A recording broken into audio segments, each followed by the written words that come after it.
نماز تراویح سرے سے کوئی نماز ہی نہیں ہے ہی نہیں. کیا مطلب؟ سرے سے کوئی نماز ہی نہیں ہے. اب ذرا تفصیل سنیے.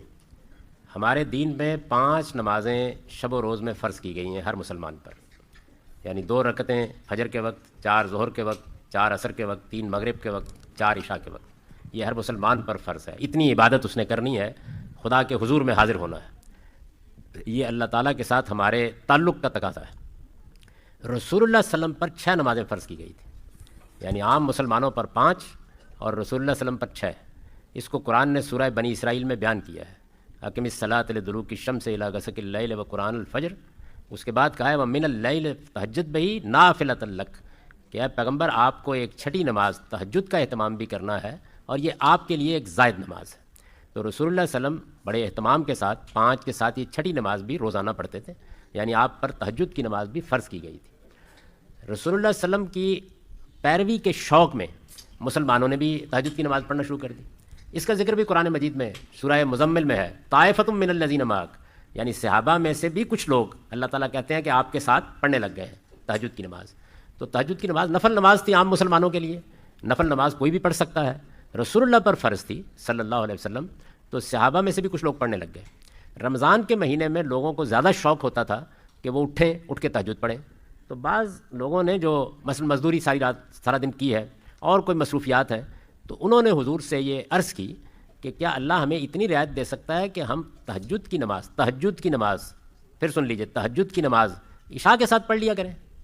تو آپ نے فرمایا پڑھ سکتے ہو. تو یہ جو آپ روزانہ وتر پڑھتے ہیں یہ تہجد کی نماز ہے. رسول اللہ صلی اللہ علیہ وسلم نے اس کو عشاء کے بعد پڑھنے کی لوگوں کو اجازت دی جو صبح نہیں اٹھ سکتے تھے. یعنی تہجد کے وقت اٹھنا جن کے لیے مشکل تھا ان کو اس کی اجازت دی. یہ نماز رسول اللہ کی نماز ہے، اور رسول اللہ صلی اللہ علیہ وسلم یہ نماز 3، 5، 7، 9، 11 اس طرح پڑھتے تھے. یعنی کم سے کم 3 رکعتیں اور 11 تک پڑھتے تھے. لوگوں نے یہ پوچھا ہے غالباً کسی موقع پر کہ ہم لوگوں کو، آپ کو تو پورا قرآن یاد تھا کہ ہمیں تو قرآن مجید یاد نہیں ہے اس طرح سے، تو ہم رکعتیں بڑھا سکتے ہیں، تو آپ نے اس کی بھی اجازت دے دی ہے. چنانچہ تہجد کی نماز 3 سے لے کر امام مالک کے زمانے میں 49 رکعت تک پڑھی جاتی تھی. ہمیشہ طاق پڑھی جائے گی. یعنی 3 پڑھی جائیں گی، 5 پڑھی جائیں گی، 7 پڑھی جائیں گی، 4، 6 نہیں پڑھی جا سکتی.